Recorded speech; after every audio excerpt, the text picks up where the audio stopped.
Welcome back to the Sure Parenting Podcast. This is the Ways We Mom segment where we learn from each other's motherhood journeys. Today, we have Melissa, and she has created an amazing game to help teach emotional intelligence. And I would love for you to introduce yourself and tell us a little bit about your family. All right, so I have two beautiful children that are grown now, and I homeschooled them, so they are functioning adults, so that's pretty exciting. My daughter, yeah, my daughter just had my second grandson, so Congratulations! he's adorable. I held him for the first time yesterday, so I'm just happy and beside myself. Oh, I bet. That's the best. Yeah, I love it. And um, we live really close to them, and so it's fun to be able to take care of my grandkids when I can and help out there. And I'm just working on helping teach youth emotional intelligence and supporting Excellent. parents. It's such a powerful and very necessary niche. And I'm curious how you found yourself to into this position where this became so important to you, where you were actually seeking out more and more youth other than your own two kids to educate in this way. Well, as I grew up, I grew up in a bit of an abusive home, and so I learned to hide my emotions, and that didn't work so well as I got older. I had a little bit of a temper as a teenager and knew that I didn't want to carry that into my family, but I also didn't really understand why I would have this hair trigger anger. And it wasn't until I started seeking out help as a young mom and I realized and put two and two together, it was because I was angry about what happened to me when I was younger, and I just had misplaced that anger. And so I grew up just pretty angry at myself for being angry. I don't know. And just felt bad about myself for that. Like that was a real weakness. And so as I did some healing work in the last couple decades, I realized that emotions, they color our lives. They're beautiful things. They have messages for us. And feeling emotions that we term as negative emotions does not make us a bad person. It just means that we have some kind of message coming through, and we get to take a look at that and see how to heal it and let it move through us. And I never was raised really emotionally intelligent, and my parents did the best that they could. They didn't have that teaching. And so as I've homeschooled over the last 2 decades, I saw all these phenomenal, beautiful youth who are gifted and amazing, and I want to see them, shine. And a lot of them struggle with the same types of addictions and distractions, and that just keeps them in their own little world. And I've grown up with, the pain from living with that, and I don't want to see them grow up with that pain. I want them to know what to do with it. So That's so beautiful. And there's so many little pieces and nuggets I heard in that story. One of which is that if you're a new mom and you're struggling, you're not alone. Many of us, myself included, struggle immensely. And if it doesn't make sense to you, that's okay too. That's part of that discovery is, what on earth is this? Is it mine to carry? Can I let it go? What can I do to let it go? And that journey is something that we have been through. You are not up to your own devices. You can reach out and get support, whether that's from a church that you go to or from a therapist or from me. Or I'm sure that if somebody messaged Melissa and said, hey, I've got a 3-month-old, I'm losing my mind, do you have any advice? I am sure that she would be able to hear you and just let you be in those feelings, because they are valid. They are real. You're not crazy. It is that hard.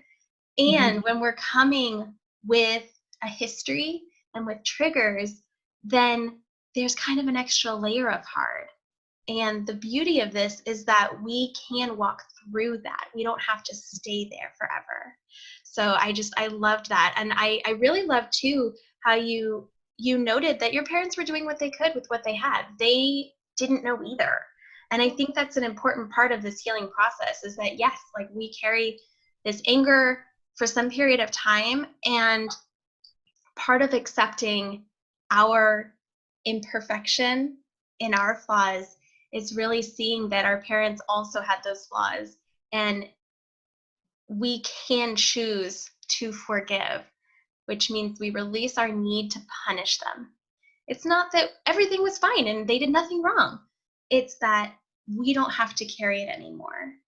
And it took me so many years to not hate the word forgive because I really felt like it meant making excuses or saying, well, it's fine. It was okay.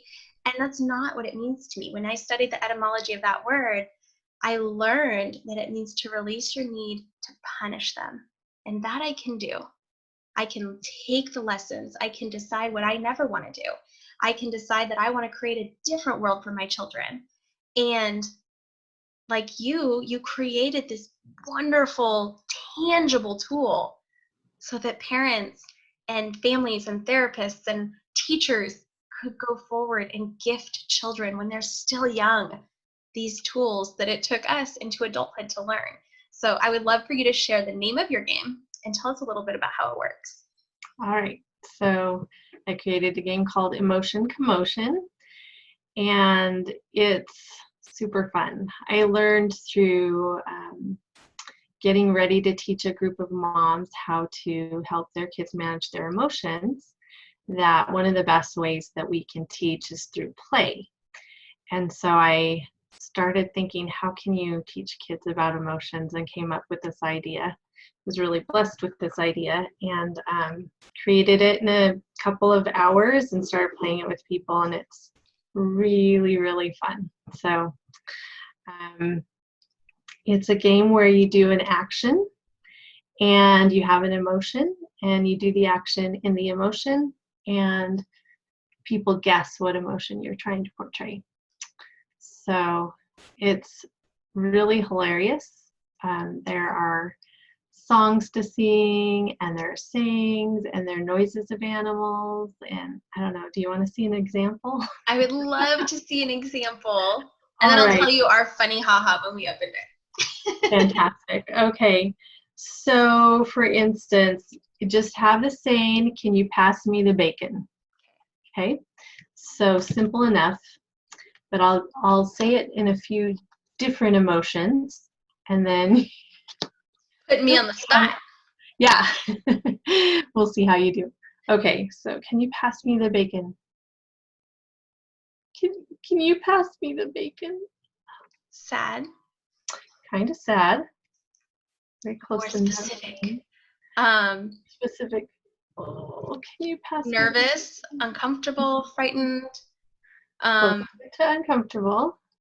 anxious. No. In pain. Yes. So it's hurt. Hurt. So in Okay. pain. Yeah. Yep.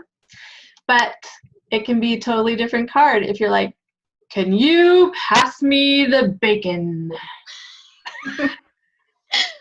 I feel like regal, like a king, almost. Kind of. Yeah. Yeah, kind of. It's tuning into that energy. There's an intensity of emotions, right? We have sad, we have grief, we have, just a little bit of hurt. So there's like this intensity. So it's fun to like tune into like that intensity and get kids used to thinking about that, and like, are you really dying? The nuance. Yeah. So but that one was powerful. I like it. So this game is never the same twice, which is really fun. Right. And each person that does it will portray the emotions differently. Yes. So we opened it up and we looked at the first two cards, and it was to buzz like a bee, and then the emotion was contentedly. My 36-year-old husband did not know what that meant. And I was like, you're gonna learn with us. Like, I Exactly. don't understand, like, what does that mean? And I actually had a hard time explaining it without showing him, like, okay, well, this is how a bee would sound angry. And this might be how they sound content, where they're just at peace and they're happy and they're not like joyous and exuberant, but they just feel okay. They feel good. And it was just so interesting in like 1.5 seconds to already have this emotional conversation. And both my boys were there watching this unfold. So Yeah. I've already seen the potential to really have some amazing conversation. And my kids are little; they're 6.5 and 5, and 9 months, but she's not playing yet. Mhm. Yeah, I love that ability to like expand your emotional vocabulary. When I played with the first little family I played with, I had a 5-year-old and an 8-year-old there that were playing. And it's so easy when they pick a card and they don't know what the emotion is to just explain to them. You know, when your brother has ice cream and you don't, and you really wish you had some, that's what jealous feels like. And so they start to get these light bulbs, and they have a better ability to tune in to what it is that they're feeling and be able to describe it more accurately. And like you said, adults learn. Like several families, 2 families in particular that I know of, the moms did not know what amused means. They have never felt it. This one family I was playing with, the mom was like, I've never felt this before. What's wrong with me? Like, nothing. Nothing. It just means you haven't really had that experience or that connection to that emotion for whatever reason, and you get a new experience, right? And So so cool. the other family with the mom who also didn't know what amused felt like, their teen daughter would just go around and say, Mom, this situation right here, this is amusing. I So love it. it's perfect. So do you think there's an age where this is most impactful, or do you think it's always pretty broad? What have you noticed with people you've played with? Well, I had, the younger kids and the youth in mind, just because that's who I've worked with and wanted to help. And so, I've played it with 4 and 5-year-olds, and they just get it. And it's super fun. Like, I love watching the parents watching their kids Mm-hmm. exploring their emotions. It's really a beautiful thing. But then a lot of the homeschoolers that have now graduated that are still my buddies, it's their favorite hangout game. They love to take it. In fact, on New Year's Day, I had, I think, about 16, 20 somethings over, and we played the game for an hour, and then we got to my all play card, which I should explain. Um, the all play card asks you to just sit in that emotion for 10 seconds and think about where you feel it inside your body. And then you share. So whoever picks it up first gets to share first. So maybe the emotion is nurturing. So being silent, thinking about where do I feel nurturing feelings, like I probably feel it like in my heart, in my chest, My right? chest. And Where I it's snuggle like, my babies. no, but it's at the same time as you're pulling them in, it's like an expansive feeling, like you just Mm-hmm. have this enveloping love, right? So we have all these 20 somethings discussing one particular emotion, and it started an hour-and-a-half long conversation about emotions that they it started with this one question, but then they continued it and they started asking questions like, well, what's the emotion you hate the most and why? Mm-hmm. And I just sat back and just was like, I live for this. It was lovely. And then I played, at business retreats with women, and we just have a blast. So it's something you can just play, have fun, and just accidentally learn a whole bunch of things. but Absolutely. but you can be very intentional with your family too. So really, all ages have loved it. So that was I a surprise to me. Yeah, I feel like this is such a good family game, Hmm. because how often do we really take the time to connect and talk about emotions? Like, we might do something fun, but usually in that moment everybody's happy and that's it. Like, that's what, like, there's not a ton to talk about in that, about all the different range of emotions. And then when somebody's particularly angry, if it's the parents, likely there's not a ton of talking going on. And then if it's the kids, likely there's not a lot of talking going on. It's like, stop screaming at me, stop throwing things, like whatever, it kind of shifts into discipline mode rather than like that connection and understanding. And part of it is because everybody's in that fight or flight place. But if you have that firm foundation and you have all this vocabulary and you have these tools, it makes a difference. I have intended to teach my children a broader range of emotions than just, sad, mad, happy. And I can remember when my oldest was like 3, him going, I am not mad, I am frustrated. Enunciating every little sound. It was the cutest thing. And I realized like he was understanding the difference. It wasn't that he was just blindly angry. He was frustrated because he was trying to do something and wasn't being able to do it. And that is a different feeling. And it was really neat. And then my middle is very interesting to me. He's actually why I'm most excited about this game, because he hates talking about emotions, which was so different because my oldest just kind of accepted that and would talk about different feelings, and that worked for him. But my middle, you'll try to empathize with him and you'll say something, are you feeling sad right now? And he's like, I'm not sad. Oh, are you feeling angry? I'm not angry. I'm not anything. Stop talking to me. Okay, then. And, he's definitely one you just kind of hold space for. But I think that if he had more words and he could, and like you said, so my degree's in education, and then I had a further certification in early childhood. And it's 100% true. Like, play is the way to teach little kids. It just is. And so if I'm able to make it fun and it's not in a moment where he is stressed out, then he can absorb those different words so that when he is in those moments, he can really share what it is he's feeling. So he's the reason I'm like the most excited, besides just the family connection aspect. And of course, for my clients who are like, how do I teach my 8-year-old how to tell me what he's thinking instead of screaming at me and slamming the door, or my 16-year-old or my 22-year-old. I think that the possibilities are truly endless, and I can't think of a family that wouldn't benefit from taking a little bit of time to really look at their emotions, how they manifest, how they're different from each other. I think that's really interesting. You were talking about the all play card. And I know that for me, if I feel kind of like frustrated or anxious, it's like in the top of my tummy. But if my husband does, it's in his shoulders. It's a very different thing. And it's the same emotion. And so without really discussing that, like, how do you know? I know because we've been together for 12 years that if I rub his shoulders when he's stressed out, that helps.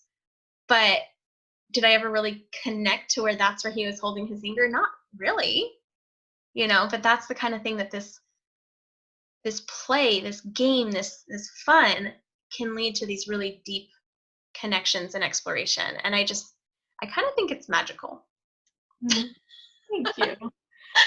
I love what you're saying. We have these emotions, and they're almost simultaneous, like what we're thinking about a situation and what we're feeling about a situation. And sometimes we let the thinking kind of control things. And if we don't recognize how we're feeling, allow it just is, right? We're feeling frustrated. And then find a way to move it through our body, then it gets stuck. That's why we have our tense shoulders. That's why we have our stomach aches. We get these emotions, these things that trigger us over and over again. And if we don't know how to release it, then we get them stuck, and it can cause pain, and it can cause diseases. And, if we don't deal with them long term. And so part of the happy accident of this game is just that it gives you some fun ways to release your energy. You're playing soccer, pretend playing soccer while you're feeling joyful. So you're doing a little bit of an exercise, you're working an emotion out, right? And so it can just kind of teach you that recognition, that allowing, that movement, all really seamlessly in a game. And then, oh, I forgot what I was going to say. Oh, it also teaches you that you can create emotions with your thoughts. Because here we are playing a game and we're getting in touch and like, well, gee, I don't know. How do I feel reverent? Like, what does that feel like in my body before you have to, portray it? And so you teach your kids that they can bring emotions on, that they do enjoy, that they do want to spend time in. So. And now that you've said that, I'm very excited for my oldest. Can I tell you a story? There's a friend of mine who has a tween. She has two girls, and she has a tween. And she said she's struggles with sharing her emotions. I think she's just barely, possibly on the autistic scale, and she struggles with sharing her emotions. And it's usually coming down to they realize she has lots of emotions when she's down on the ground having a fit. And she remembered that she had bought my game at a retreat, and so she got it out, and she says, "This is an incredible game." She said, "We finally had a chance to get my girls to play it, and they didn't want to stop playing. They had so many emotions we got to talk about, and it cleared many behavioral things that I didn't even know my girls were dealing with." She said, "This needs to be in schools." So, it does need to be in schools. I support that notion. Yeah. And so I saw her in an event recently, and she was like telling me the details, just that, at this point they had this fantastic opportunity to play this game and talk about emotions. She said, now we just leave the game out. My kids come home from school when we were in school, and they'll just pick a card or two and we'll talk about it or just act it out. I mean, it's a game you can play for 5 minutes, a game you can play for 2 hours, I've found out. I love it. I think that's amazing. And I think, so one of the things I teach is that we have different brain types, different ways of engaging with the world. And so what I really appreciate about this game is that it meets all the types. So the enterprising type is very physical. And a lot of times board games and card games, they're not interesting enough. They just have to sit there, and that's not what they like. But this gets you moving. This gets you really like in your body, which is where they thrive. And then you have the exact brain type, who's, this black and white thinker and really needs to grow and stretch and look at the nuance a little bit. And then you have the engaging type, who is super social, and like, what better way to be social than to learn about how the person next to you is feeling. And then the easygoing type is really very deeply emotional, which, enough said. So it just really fits every single type of child in your family all at the same time, and they get to essentially make it their own. And I see this changing so many families' ideas of togetherness. I really do. I used to teach first grade. I could definitely see doing this in a big circle in first grade. I can see, middle schoolers who are in that tough stage where they're starting puberty and they're just feel so misunderstood, being able to find that way of explaining themselves. And like, no, this is it. Like, this is how I feel, that empowerment. And for parents who are like pulling their hair out, like, I don't even get this kid. I used to know them so well. I know nothing about them now. Being able to find that again. There's just so many levels of this. And I feel like there will only be more discovery of the things that this game can do. It's amazing what you've created, really. Thank you. And I do like what you were saying. We don't often feel very comfortable being vulnerable with our emotions. That's why we don't discuss it. We don't want people to judge us for it. We judge ourselves for the emotions sometimes. We don't understand them all the time. And so to take a minute to be vulnerable in the guise of a game, it just gets you practiced at doing that too. So I love that. Absolutely. And I think, you're doing it in my audience, you're typically going to be doing this with your family, at least to start. So you are already in a safe place. And then you're this teenager who can articulate what they're thinking and feeling, and like how much healthier are your relationships with your peers and with your romantic interests. And I just, so much good. So much good. um Now, for people who need to go buy this immediately, which is essentially everyone, I guess unless they already own it, but where can they go to get your game? They can go to my Facebook group, Creative Family Connection, and just message me and I'll send you an invoice.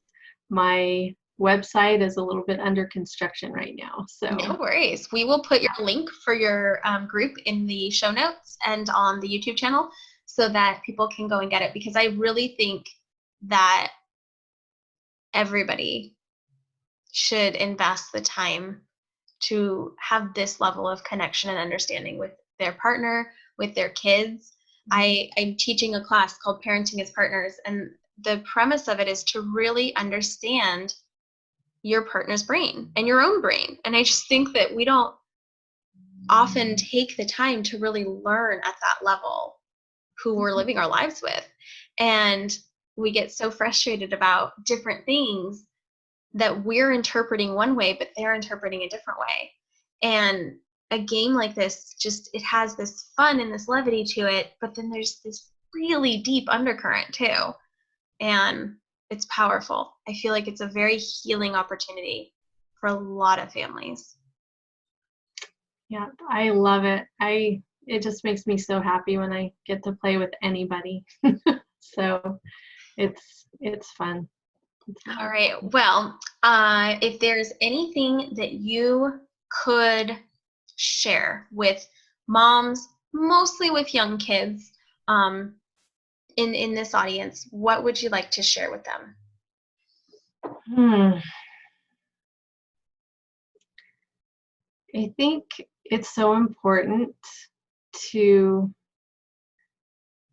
allow your emotions to move through you through either release techniques or empowerment techniques. And you have this amazing opportunity to show your kids. Like I love just being honest with them and going back and just saying, look, mom lost it. This is why. And I'm sorry that you were on the front end of it. And this is what I can do, moving forward. But really give yourself a break because you're human and emotions. I think you were kind of alluding to this earlier, but emotions color our lives because we have the emotions that we consider bad or negative, the emotions we don't love to sit in. We have those, and if we didn't have that to compare it to, how would we know what joy is? How would we know what happiness is? And so if you can embrace that in your kids, just remember that it's allowing them to feel true joy as they move through their emotions. That and just give them some grace as well. I mean, I think we typically give them more grace than we give ourselves. So really give yourself some grace, and just realize, this is the best way to teach our kids is to learn to move through it. So I love that message so, so much. Thank you so much for being here and sharing what you do and inspiring all of these families to really take the time to connect in this special way. As I said, I will share your group link so everyone can come to you and get Emotion Commotion for themselves and their families. And with that, I will see everybody next week. Thank you so much. thank you Bye. so much.